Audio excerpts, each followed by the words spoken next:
We're joined with members of the ECU Club baseball team who just defeated Illinois 13-1. The floor is open for questions. Coach, you got 2 quality starts out of your starting pitchers first 2 games. That's a little bit different from years past. Right. What do you attribute that success to with your starting pitchers this year? Hattie's our number 2 now. Simple as that. You know, Tanner's always turned in pretty good performances. And Hatteras is a difference maker for us big time because we have a 1A and a 1B, and it's a big deal. And you know, if I honestly think, and it is what it is, but if it wasn't for that rain delay last year with Tanner, I think that performance he put in last year would have been a lot different. But he's our guy. He's been just as good, or if not better, at times than Tanner has been. Hatteras, the team station to an 8-9 lead there in the third. How does that change your mindset or your approach when you go back out on the mound? Well, it definitely helps out a little bit, makes me relax a little bit, but my mindset stays that it's a 0-0 ball game, and I can't get complacent. I just got to keep pounding the zone and keep doing what I was doing the first 4 innings, 3 innings, or whatever. Behind the dish, Hatteras was dominant out there. What were you able to gather early that he was working for him that you could use to put out something? Well, see, Hattie always comes out to play, and I'm right there on the same page with him. We make good pitches, call good pitches. We get a few pitches from the dugout, which is helpful for me. Really just trying to key in on what the batter's doing and what he's thinking. And with the way Hattie throws, there's no way around it for the batters. It makes them really tough for them. Well, Jake, you were focused in at the plate today as well, 3 for 4, 3-run score, a couple RBIs. Talk about your approach at the plate and you know, being the catcher in this sort of weather, it's not easy to come up and perform offensively as well. Oh yeah. Well, first I try to stay hydrated. That helps me out a good bit. And another thing that helps me out is hitting behind Abe.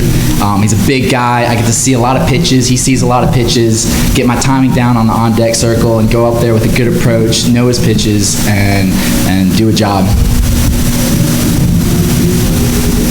Coach, you pinch hit Logan Walden in the 8th inning. He delivered a home run just like he did last night at the home run derby. Yeah. A lot of people were wondering, you know, is he a legitimate threat off the bench offensively for you? You sort of proved he did. Yeah. What was your thought in putting him in that situation? I think no World Series game is wrapped up until the last out is made. I know that from personal experience, and I've watched a lot of World Series games. But our mentality late in the last couple of games is to kind of get some guys who are going to come off the bench for us, get their feet wet, you know, get them into some World Series games, see some pitches, you know, have some at-bats, play some innings defensively, throw some pitches. So with Logan there, it was just like it was really for anyone else that we put in the game, is to just, you know, he's a threat off the bench offensively. And there are times when we bring him in as a closer, and if it's late and in the big situation, if the game gets tied or something like that, we may kill the DH and let him hit. So it's just a good thing to get to build his confidence. And you know, it's fun too. You know, you guys may have talked me into that one last night. So yeah, just get his feet wet and take some momentum going into Tuesday. You've earned another day off. You know, every pitching staff likes that. You know, get some more rest. How do you approach tomorrow? Other than scouting the games that do go on, how do you prepare your team for the day off that they come out and play another 8-game performance on Tuesday? Well, it's good to get the catcher some rest. Like you said, it was hot today, and Jake is going to get some rest. And we have 2 really, really good quality defensive catchers that can stroke the ball, so it's beautiful. And the pitching staff, they got some work in today in the bullpen. The thing that we're most excited about, I think, with having the day off is we're going to be able to bring the whole crew to the clinic tomorrow, and it's going to be a really good experience for us, for everybody to kind of get to touch the lives of the kids in Paducah. Last year, we had to play on Monday, so we couldn't do that. And this year, we're really excited about getting the whole group out here and getting to meet some of the kids who are out there shagging flies at the Derby and have some fun.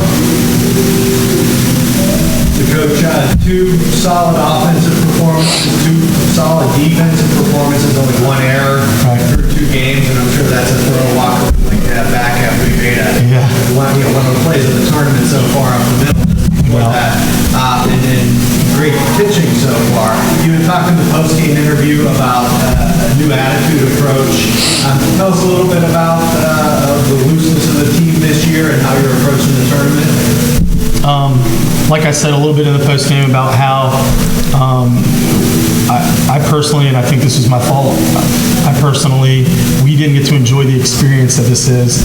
This is the biggest stage in all of club sports, not just club baseball, all of club sports, and it's an honor to be able to participate in this event. And I think we left Paducah and we left Tampa, with some regrets on maybe how we acted, how we treated each other as teammates, how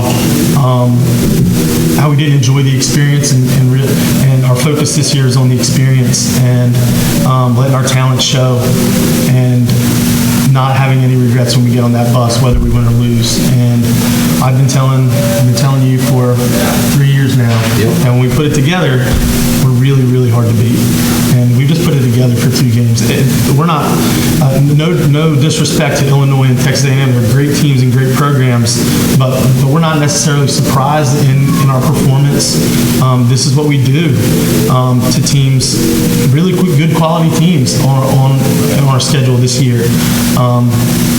If we can keep our mind right, and the defense is the real thing, I think, for us so far this year, we continue to make plays and get a good outing out of Garb. It's going to be fun. It's going to be fun no matter what. Hatteras, great game today. What's your availability to bounce back with some rest and come pitch again in this format?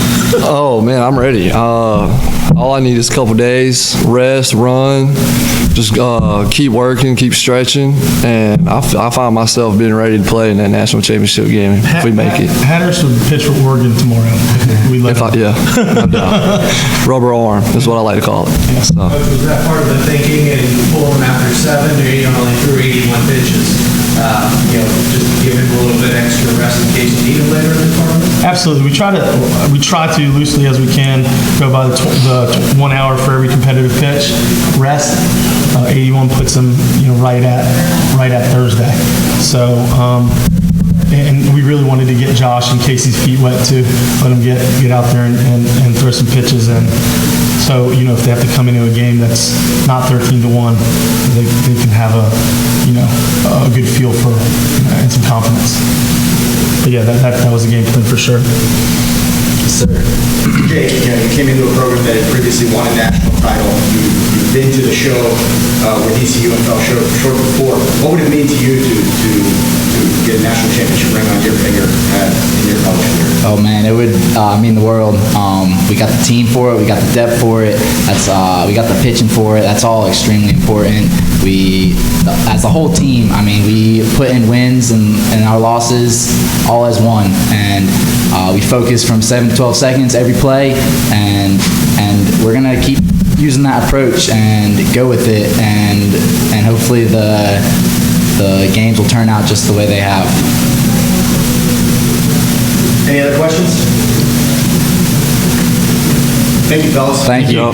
Let's take.